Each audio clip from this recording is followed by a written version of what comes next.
Part 3. The house that Frederick Travers had built when his prosperity came was large and costly, sober and comfortable, and with no more pretense than was naturally attendant on the finest country home in the county. Its atmosphere was just the sort that he and his daughter would create. But in the days that followed his brother's homecoming, all this was changed.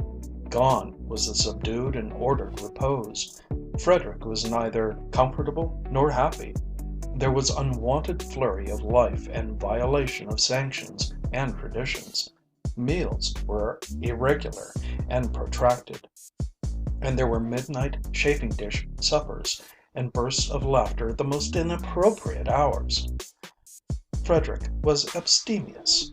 A glass of wine at dinner was his wildest excess. 3 cigars a day he permitted himself, and these he smoked either on the broad veranda or in the smoking room. What else was a smoking room for? Cigarettes he detested.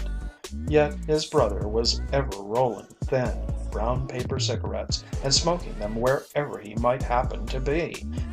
A litter of tobacco crumbs was always to be found in the big easy chair he frequented, and among the cushions of the window seats. Then there were the cocktails. Brought up under the stern tutelage of Isaac and Eliza Travers, Frederick looked upon liquor in the house as an abomination. Ancient cities had been smitten by God's wrath for just such practices. Before lunch and dinner, Tom, aided and abetted by Polly, mixed an endless variety of drinks, she being particularly adept with strange swivel stick concoctions learned at the ends of the earth. To Frederick, at such times, it seemed that his butler's pantry and dining room had been turned into bar rooms.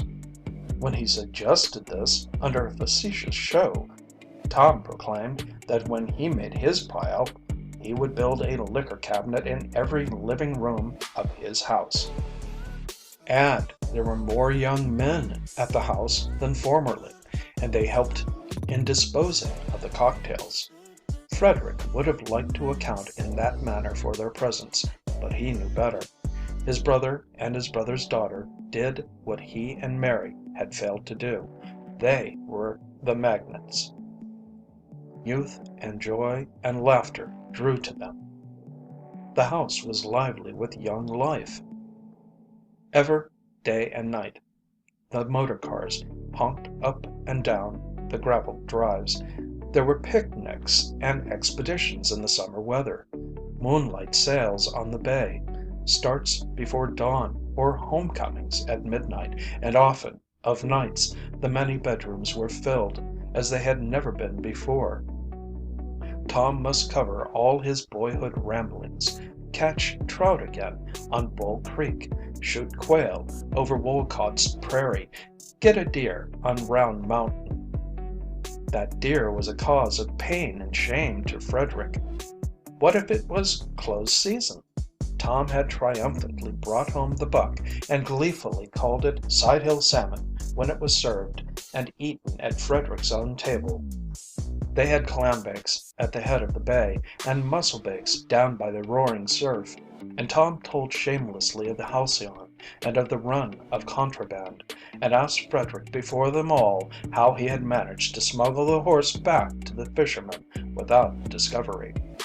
All the young men were in the conspiracy with Polly to pamper Tom to his heart's desire, and Frederick heard the true inwardness of the killing of the deer, of its purchase from the overstocked Golden Gate Park, of its crated carriage by train, horse team, and mule back to the fastnesses of Round Mountain, of Tom falling asleep beside the deer run the first time it was driven by, of the pursuit by the young men, the jaded saddle horses, the scrambles and the falls, and the roping of it at Burnt Ranch clearing, and finally of the triumphant culmination when it was driven past a second time and Tom had dropped it at 50 yards. To Frederick there was a vague hurt in it all. When had such consideration been shown him? There were days when Tom could not go out, postponements of outdoor frolics, when, still the center, he sat and drowsed in the big chair, waking at times, in that unexpected, queer, bright way of his, to roll a cigarette and call for his ukulele, a sort of miniature guitar of Portuguese invention. Then, with strumming and tum-tumming, the live cigarette laid aside to the imminent peril of polished wood, his full baritone would roll out in South Sea hulas and sprightly French and Spanish songs.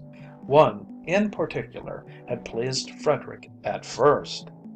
The favorite song of a Tahitian king, Tom explained, the last of the Pomers, who had himself composed it, and was wont to lie on his mats by the hour singing it. It consisted of the repetition of a few syllables. "Et mu ru et val," it ran, and that was all of it, sung in a stately, endless, ever-varying chant, accompanied by solemn chords from the ukulele. Polly took great joy in teaching it to her uncle, but when himself questing for some of this genial flood of life that bathed about his brother, Frederick essayed the song, he noted suppressed glee on the part of his listeners, which increased, through giggles and snickers, to a great outburst of laughter. To his disgust and dismay, he learned that the simple phrase he had repeated and repeated was nothing else than "I am so drunk." He had been made a fool of, over and over, solemnly and gloriously. He, Frederick Travers, had announced how drunk he was. After that, he slipped quietly out of the room whenever it was sung. Nor could Polly's later explanation that the last word was happy and not drunk reconcile him, for she had been compelled to admit that the old king was a toper and that he was always in his cups when he struck up the chant. Frederick was constantly oppressed by the feeling of being out of it all. He was a social being, and he liked fun, even if it were of a more wholesome and dignified brand than that to which his brother was addicted. He could not understand why, in the past, the young people had voted his house a bore and come no more, save on state and formal occasions, until now, when they flocked to it and to his brother, but not to him. Nor could he like the way the young women petted his brother and called him Tom, while it was intolerable to see them twist and pull his buccaneer mustache in mock punishment when his sometimes too jolly banter sank home to them. Such conduct was a profanation to the memory of Isaac and Eliza Travers. There was too much an air of revelry in the house. The long table was never shortened, while there was extra help in the kitchen. Breakfast extended from 4 until 11, and the midnight suppers, entailing raids on the pantry and complaints from the servants, were a vexation to Frederick. The house had become a restaurant, a hotel, he sneered bitterly to himself, and there were times when he was sorely tempted to put his foot down and reassert the old ways. But somehow the ancient sorcery of his masterful brother was too strong upon him, and at times he gazed upon him with a sense almost of awe, groping to fathom the alchemy of charm, baffled by the strange lights and fires in his brother's eyes, and by the wisdom of far places and of wild nights and days written in his face. What was it? What lordly vision had the other glimpsed? He, the irresponsible and careless one. Frederick remembered a line of an old song. Along the shining waves he came. Why did his brother remind him of that line? Had he, who in boyhood had known no law, who in manhood had exalted himself above law, in truth found the shining ways? There was an unfairness about it that perplexed Frederick, until he found solace in dwelling upon the failure Tom had made of life. Then it was, in quiet intervals, that he got some comfort, and stiffened his own pride by showing Tom over the estate. "You have done well, Fred," Tom would say. "You have done very well." He said it often, and often he drowsed in the big smooth running machine.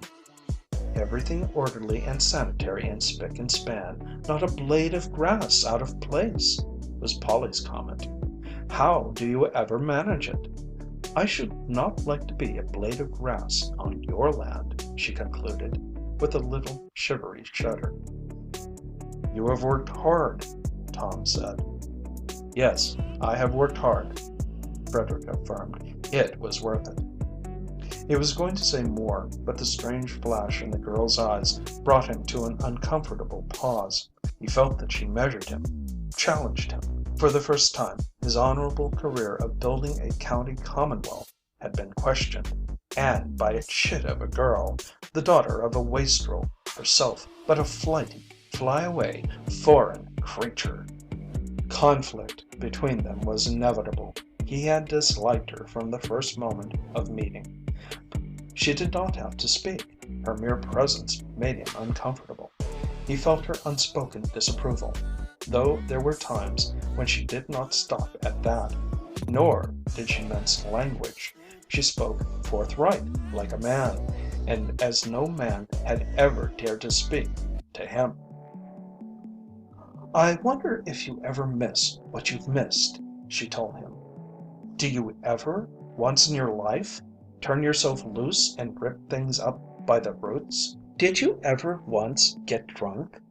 Or smoke yourself black in the face? Or dance a hoedown on the 10 Commandments? Or stand up on your hind legs and wink like a good fellow at God?" "Isn't she a rare one?" Tom gurgled. "Her mother over again." Outwardly smiling and calm, there was a chill of horror at Frederick's heart. It was incredible. "I think it is the English," she continued, "who have a saying that a man has not lived until he has kissed his woman and struck his man. I wonder, confess up now, if you ever struck a man." "Have you?" he countered. She nodded, an angry, reminiscent flash in her eyes, and waited. "No, I have never had that pleasure," he answered slowly. "I early learned control." Later, irritated by his self-satisfied complacence, and after listening to a recital of how he had cornered the Klamath salmon packing, planted the first oysters on the bay, and established that lucrative monopoly, and of how, after exhausting litigation and a campaign of years, he had captured the waterfront of Williamsport and thereby won to control of the lumber combine, she returned to the charge. "You seem to value life in terms of profit and loss," she said. "I wonder if you have ever known love." The shaft went home. He had not kissed his woman. His marriage had been one of policy. It had saved the estate in the days when he had been almost beaten in the struggle to disencumber the vast holdings Isaac Travers' wide hands had grasped. The girl was a witch. She had probed an old wound and made it hurt again. He had never had time to love. He had worked hard. He had been president of the Chamber of Commerce, mayor of the city, state senator, but he had missed love.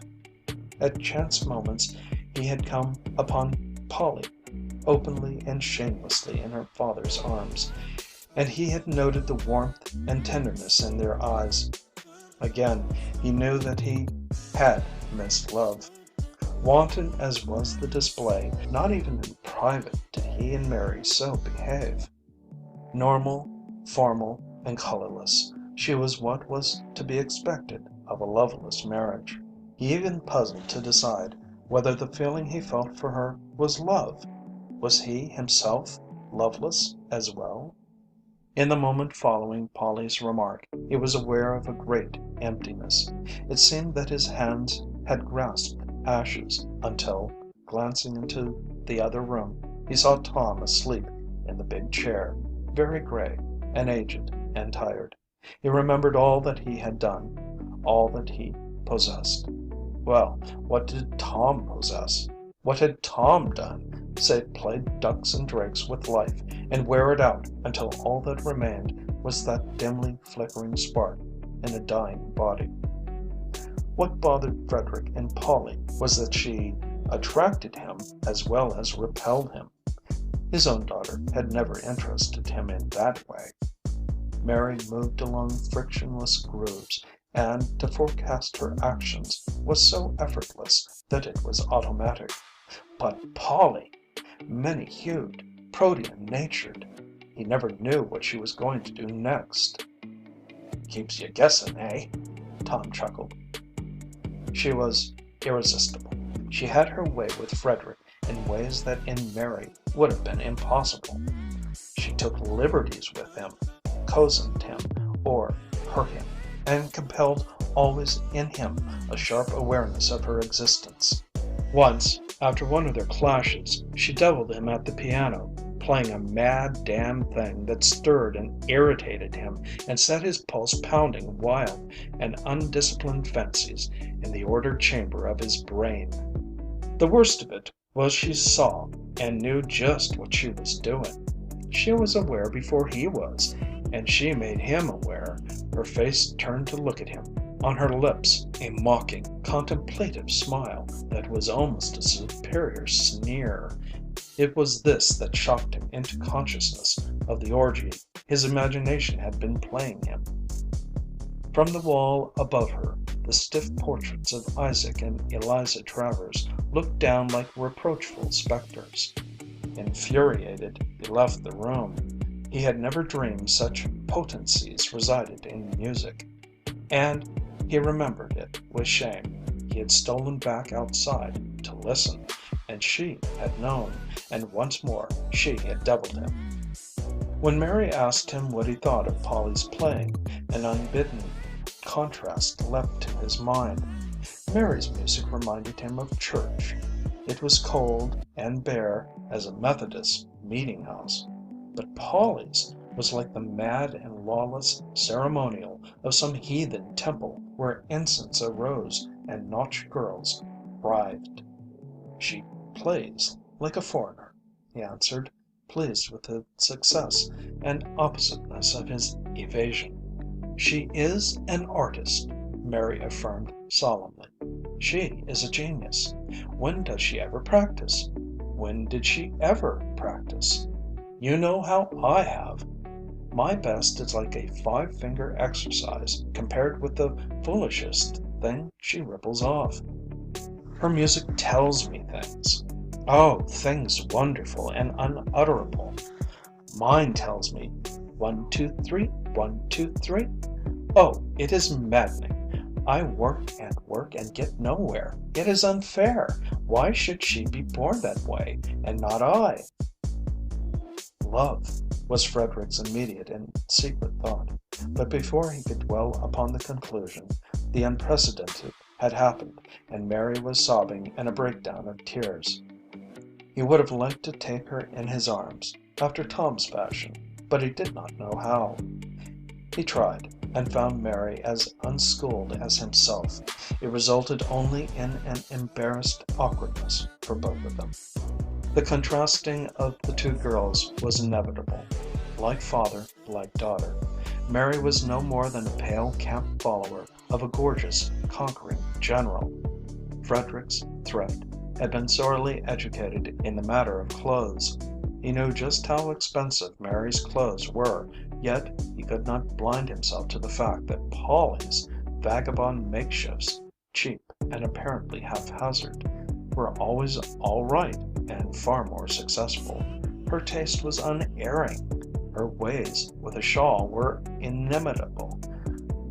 With a scarf she performed miracles. "She just throws things together," Mary complained. "She doesn't even try. She can dress in 15 minutes.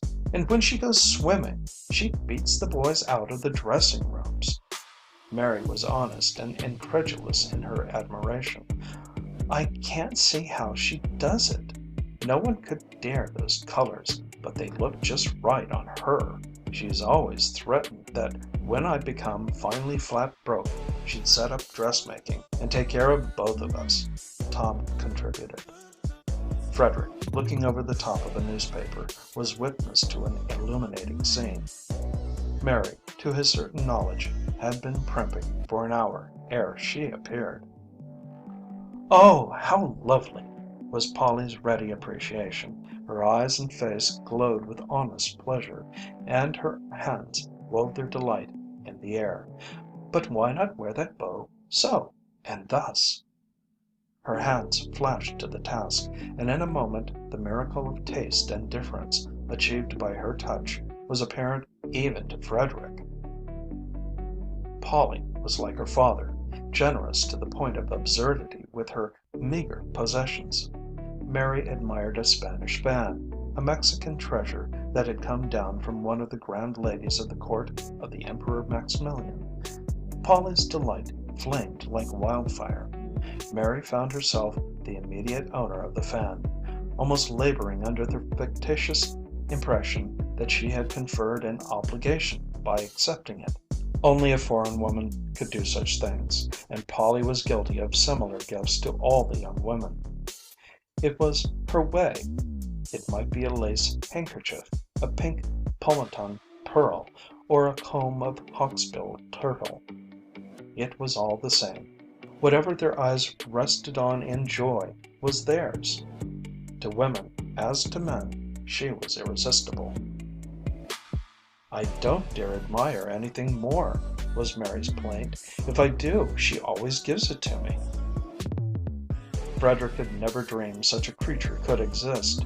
The women of his own race and place had never adumbrated such a possibility. He knew that whatever she did, her quick generosities, her hot enthusiasms or angers, her bird-like caressing ways, was unbelievably sincere. Her extravagant moods at the same time shocked and fascinated him. Her voice was as mercurial as her feelings. There were no even tones, and she talked with her hands. Yet, in her mouth, English was a new and beautiful language, softly limpid, with an audacity of phrase and tellingness of expression that conveyed subtleties and nuances as unambiguous and direct as they were expected from one of such childlikeness and simplicity. He woke up of nights and on his darkened eyelids saw bright memory pictures of the backward turn of her vivid, laughing face. End of Part 3.